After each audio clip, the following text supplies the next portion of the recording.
Do'stlar, mana biz hozir besplatnodagi kошелек karta ochmoqchiman. Hozir demak bosamiz выпустить бесплатно degan zakaz karta. Virtual karta. Уже men zakaz qilindi. Mana do'stlar. Endi mana shu orqali siz adin ekspertdan pul tashlashingiz mumkin. Hammaga omad. Aytmoqchiman, pokazat ko'p va o'sha narsani siz o'zingiz yozishingiz kerak menimcha. Hammaga omad. Do'stlar, mana adin ekspertga kirdim. Hozir men sizlarga endi ko'rsatib o'taman.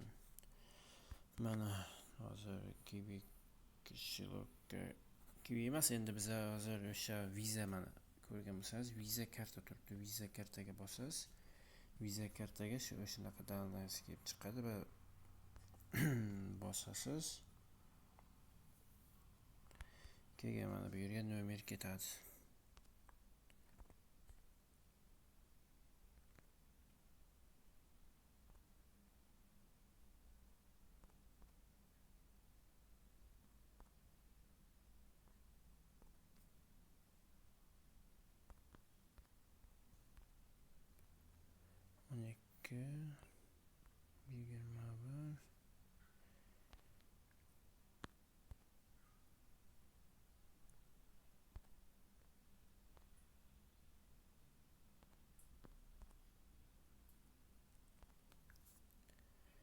Kivi kart 510.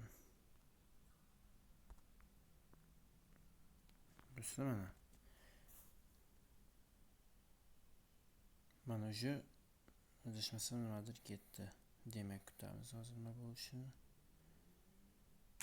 Bo'ladi do'stlar, mana sizga aytganimdek SMS keldi.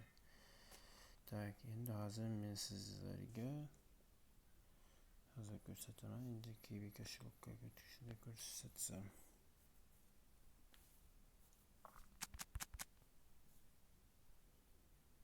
Demak, kivi kошелекка kirsak, karta bo'limiga kiramiz. Tushunarli. Demak do'stlar, bu hozir sizda kivi kошелегingizda balans bo'lsa, masalan mana bu yerda balans bo'ladigan bo'lsa, o'sha balans avtomatik o'taydi. Shu narsani tushundim. Demak biz hozir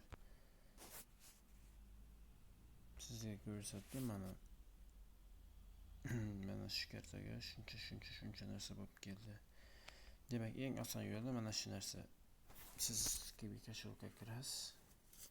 Kivi viza ochasiz va o'shanda hisobingizni to'ldirib bemalol ishlatishingiz mumkin. U oldingida ishlaydi, hech farqi yo'q. U narsani 1 yilga besplatno.